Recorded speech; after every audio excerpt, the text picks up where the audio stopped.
bate-papo aqui com o doutor Eider Barata. Está de volta aqui ao Conexão Brasília. Vamos falar de eleições municipais, tá bom? Eleições municipais, eleições de 2020, que podem acontecer em 2020. É o que a gente tem ouvido crescer aí, é voz corrente que isso pode acontecer. Deixa eu trocar de fone novamente aqui, porque vamos fazer contato ao vivo lá com a casa do doutor. Tá tudo certo? Vamos para casa do doutor Eider. Vamos para lá agora? Nossa próxima atração. Alô, doutor Eider, o senhor nos ouve? Bom dia. Bom dia, Kleber. Primeiramente, é um prazer imenso de volta ao programa Conexão Brasília, agora virtualmente. Eu aqui do meu escritório e você aí do seu escritório, na sua casa de home office. Mas é o que a pandemia está nos trazendo, né? Então, vamos à batalha. É isso Bom aí. dia a toda a bancada. A Lília já tá com a gente aqui também, na nossa bancada virtual, como diz o Melo, e vai também participar dessa sabatina aqui. Gostou da expressão sabatina? Boa, né? É isso aí. A gente tem mesmo que ser sabatinado referente principalmente às eleições de 2020, que realmente vão acontecer. Pois é, a gente tinha ouvido quando as pessoas até no meio da pandemia diziam, credo, mas falar de política e, né, falar de eleições, mas o planejamento passa exatamente por isso, prever que isso possa acontecer, e tem o famoso calendário eleitoral para ser cumprido, e o senhor já, pelo que tem acompanhado, doutor Eider, tem data para acontecer? Qual é a data provável? Outubro já está fora de cogitação, não é? Kleber, devido à pandemia, outubro já está fora de cogitação do calendário eleitoral para as eleições municipais, mas a data provável, que segundo as manchetes, que está confirmada, é a data do dia 15 de novembro. Há ainda algumas... está em discussão referente à continuação do calendário ou não. Se conforme for ter o adiamento para o 15 de novembro, alguns políticos querendo que seja feita a alteração também pela descompatibilização, que seja feito conforme ao adiamento do dia 15 de novembro. Mas o que o ministro Barroso defende, o presidente do TSE defende, é que seja mantido o calendário atual, somente a data do dia da eleição que seja alterada para o dia 15 de novembro. Entendi. Falando no calendário, né? Se a eleição vai ser jogada para mais adiante, ou seja, vai adiar o dia da eleição do primeiro turno, automaticamente essa corrente quer que o calendário também seja mexido, ou seja, que o prazo, por exemplo, para desincompatibilizações também chegue mais para frente. A desincompatibilização, para quem não está muito familiarizado com o tema, é aquela regra que diz que para garantir a isonomia do pleito, com a igualdade de condições, quem por dever de ofício aí, devido à função, ter mais relevância, ter mais inserção na mídia, como os secretários de Estado, ministros, né, secretários municipais ou gestores de autarquias. É isso aí a regra, né, doutor Eider? Sim, Kleber. Essa é uma das regras que está sendo debatida. Também falam-se muito referente à troca, à mudança de domicílio eleitoral. Pelo que eu já percebi, a fala do ministro, isso não vai ser alterado, vai continuar, já o prazo já se encerrou. Então, a mudança que querem ser feita é somente do calendário daqui em diante, não pelo que já passou. Pelo que já passou, está definido. A gente tem que aguardar, Kleber. O que resta para a gente, para os pré-candidatos, é aguardar esse desenrolar das coisas. Mas a data está mantida, a data está confirmada, será dia 15 de novembro o primeiro turno. Ok, vamos para a Lília. Fique à vontade, Lília, para você interagir e ajudar aqui a gente extrair informações desse cara aí, porque ele tem recurso, viu? Podemos abusar dele, no bom sentido. Opa, Kleber. Bom dia, Helder. Bom dia, Lilian. Tudo bom? Bom dia. A minha dúvida é com relação à votação. A gente sabe que, geralmente, a votação acontece nas escolas e forma-se aquela fila na porta das escolas. Isso seria caracterizado como uma aglomeração. Tem alguma medida que vai ser tomada para evitar essas situações? Por exemplo, agendamento de horário para votação, alguma coisa nesse sentido? Línia, antes estava se discutindo em fazer 2 domingos, mas saiu fora de cogitação pelo tempo. Há muitas coisas em jogo. Então, o que está sendo preparado para as eleições para o dia 15 de novembro será umas eleições onde vão ter horários, principalmente para os idosos. Não sei se vai ser pela parte da manhã, pela parte da tarde. Então, estão tentando fazer um planejamento para que tenha esses horários pelos idosos, para não ter aglomerações, para não ter... E o TSE está trabalhando numa forma de cautela e proteção para quê? Para que tenha álcool, todos os eleitores que na hora de for votar façam a higienização das suas mãos, para que possa ter uma votação segura. Mas o que a gente sabe ainda, tudo é especulações, Lilian, referente ao que vai acontecer. Mas a prevenção e os cuidados do TSE, com certeza, irá tomar, e com certeza a gente vê que vai ter sim os horários, principalmente para os idosos que são no grupo de risco maiores. A gente vê que vai ter sim essa preocupação do TSE referente às eleições. Bacana, doutor Eider, aqui, vou passar aqui nosso WhatsApp, para quem está acompanhando a gente na nossa live, Conexão Brasília TV, ou qualquer rede social do Sistema Diário também, está tudo sendo compartilhado, integrado.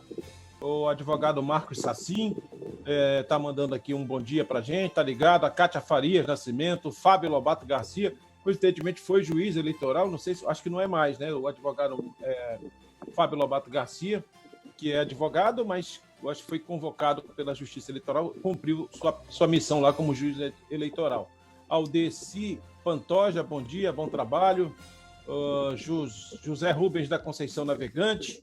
Você pode fazer pergunta, tá bom, pessoal? 991 57 0022. 991 57 0022.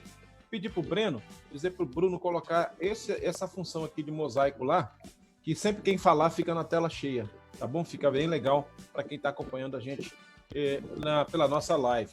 Olha, doutor Eider, o senhor falou da possibilidade do calendário, isso tudo. Eu lembro que no começo dessa discussão sobre ter ou não eleições municipais, aí a primeira coisa que se pensava, bom, se não vai ter eleição esse ano, vou jogar para o ano que vem, o mandato dos atuais detentores, né, do cargo de prefeito e vereador teria que ser prorrogado. Mas isso existe previsão legal? Qual o caminho para que isso pudesse acontecer, doutor Eider? Eu costumo dizer, não só eu quanto alguns profissionais de marketing político do Brasil, a gente costuma dizer que isso seria um golpe, né? Porque a democracia é você ter o direito de votar e escolher os seus candidatos. E a gente vê que no Brasil 20% dos prefeitos já estão no seu segundo mandato. Ou seja, se tivesse a unificação das eleições, iriam para o terceiro mandato. Então a gente sabe que isso é inconstitucional.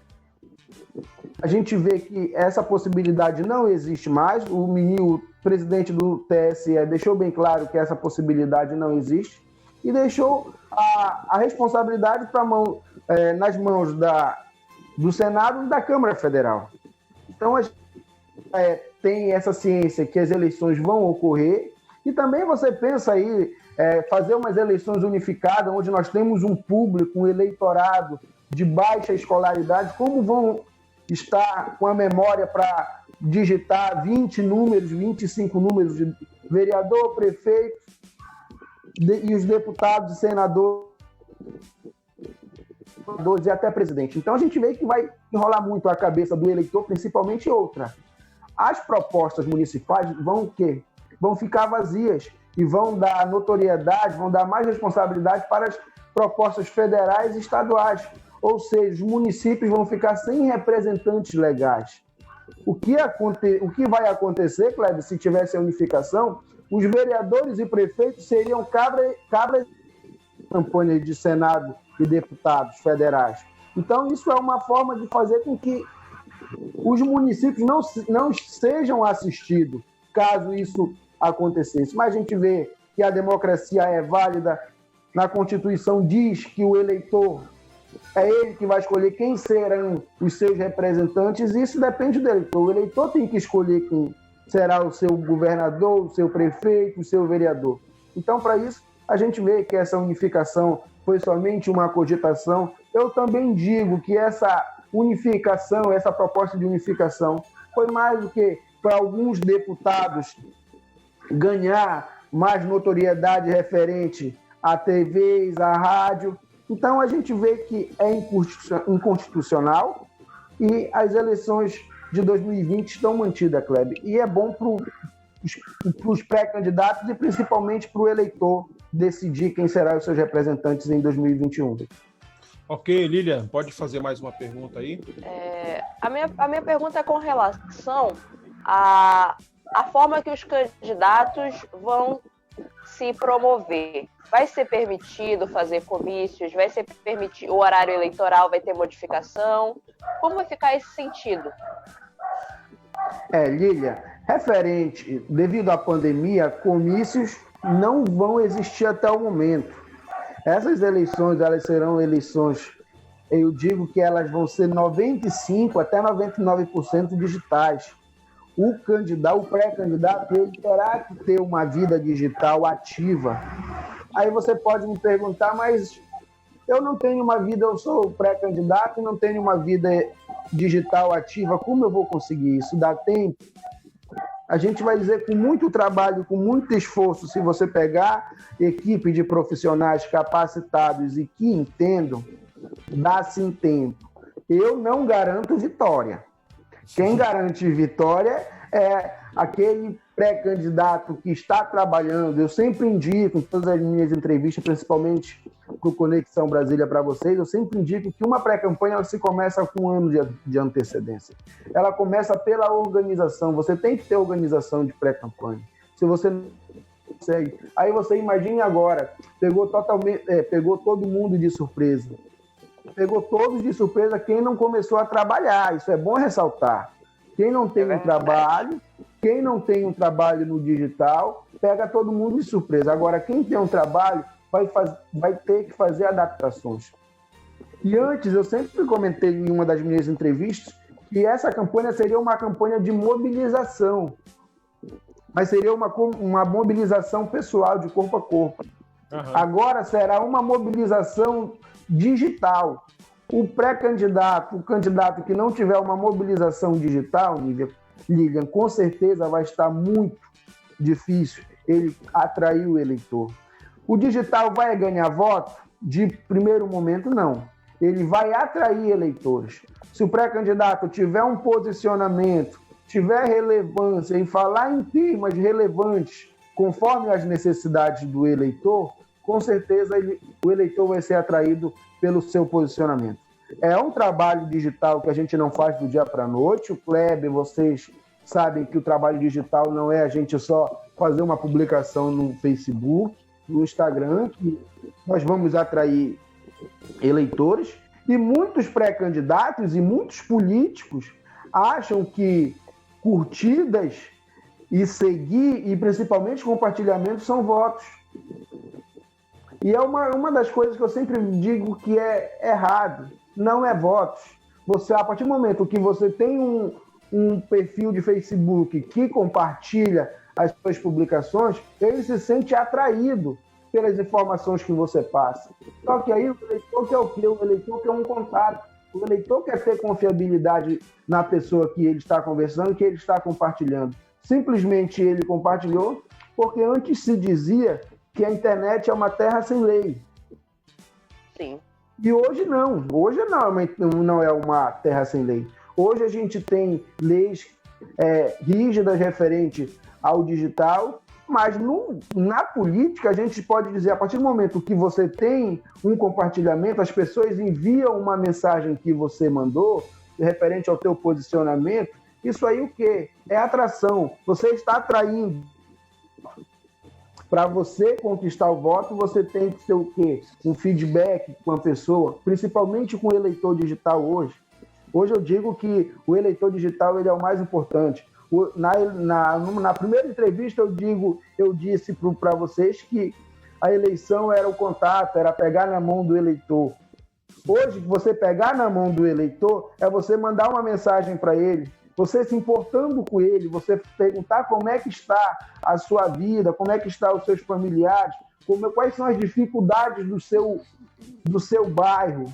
Então, isso o eleitor vai ter, o eleitor não, desculpa, o pré-candidato vai ter que se importar mais com o eleitor. Não, eu estava levantando o dedinho aqui, porque agora fazendo aqui uma conjectura aqui. O senhor, naquela entrevista que o senhor estava se referindo, que o internauta até lembrou do que o senhor falou, que o marketing digital ajuda, mas que voto se pede, que tem que ter o corpo a corpo, né, o toque, tudo isso é verdade. Mas agora veio a pandemia, corpo a corpo está fora de cogitação, muito pelo contrário. Agora, eu acredito que as mensagens automáticas, né, elas são fáceis de ser percebidas. Quando é um assessor que está respondendo, quando é um robô que está respondendo, existe uma frieza nesse trato. É nesse sentido que eu acho que pode corroborar com esse seu pensamento. Claro que tem que ter estratégia, tem que ter equipe para dar esse assessoramento para o candidato ou para o político que visa a reeleição. Mas tem que ter esse toque do pessoal, que vai vir numa mensagem direta, né? Kleber, de certa forma, é um corpo a corpo virtual, né? Agora, os candidatos, eles têm que conseguir a confiabilidade dos eleitores de maneira digital. Kleber, referente a isso que você tocou, é uma das coisas que eu sempre prezo para clientes. Não acham que assessores, muitos políticos e pré-candidatos, porque tem um primo ou um sobrinho ou um filho que vive 24 horas na internet, vai tomar conta das redes sociais de candidato ou de políticos. Kleber, esse é um erro muito grande que é feito. Principalmente, marketing digital não é você dar bom dia, boa tarde, boa noite, e muito menos você fazer somente publicações de calendários comemorativos. Isso o eleitor não tem importância, isso o eleitor não quer saber. O eleitor quer saber, a sociedade quer saber do que o político ou o pré-candidato está fazendo, qual é o trabalho que ele está levantando referente ao seu bairro, à sociedade, à saúde e à educação. Então, muitos fazem isso. Eu sempre digo, você que vai pegar uma campanha, você que é profissional, que vai fazer uma campanha de um vereador, de um prefeito, primeiramente, leve a sua equipe técnica para ir conversar com o pré-candidato, com o cliente, saber do jeito que ele fala, saber da forma que ele conversa.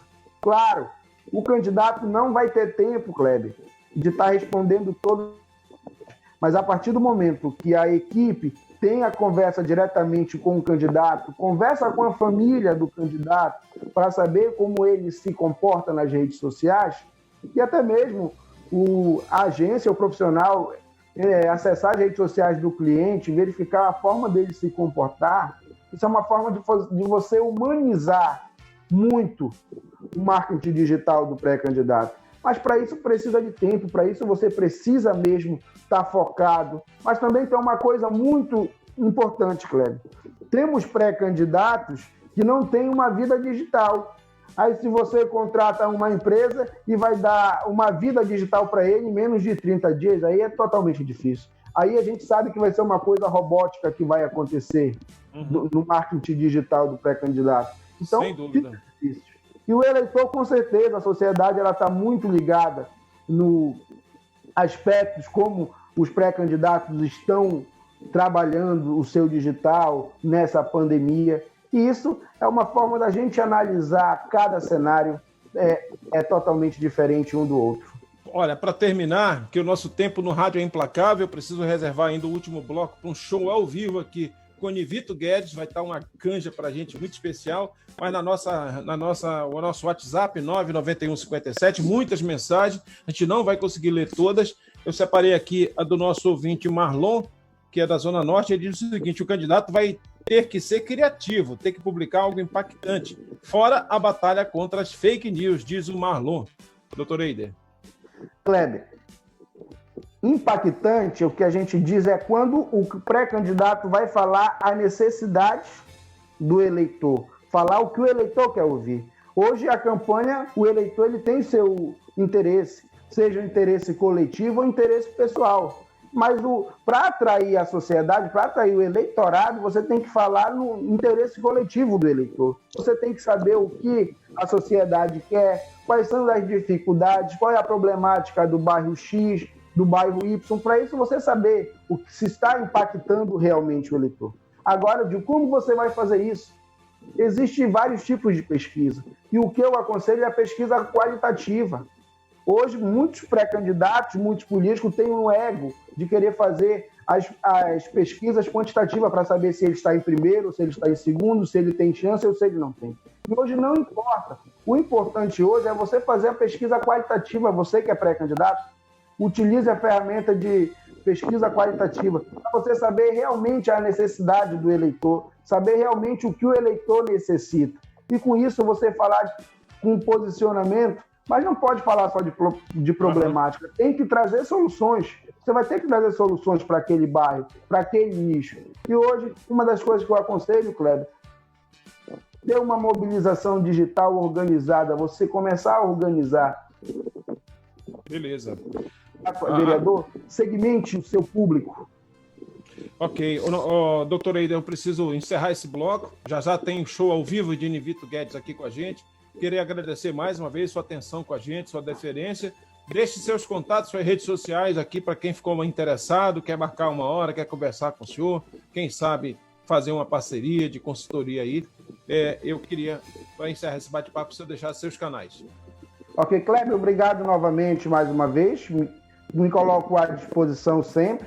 Os meus contatos, nós temos a página da HB, Marketing Político, que é a fanpage. Tem minhas redes sociais pessoais, que é Eider Barata, Eider com H-E-Y. Então, tanto no Instagram quanto no Facebook. Um bom dia a todos e um bom trabalho.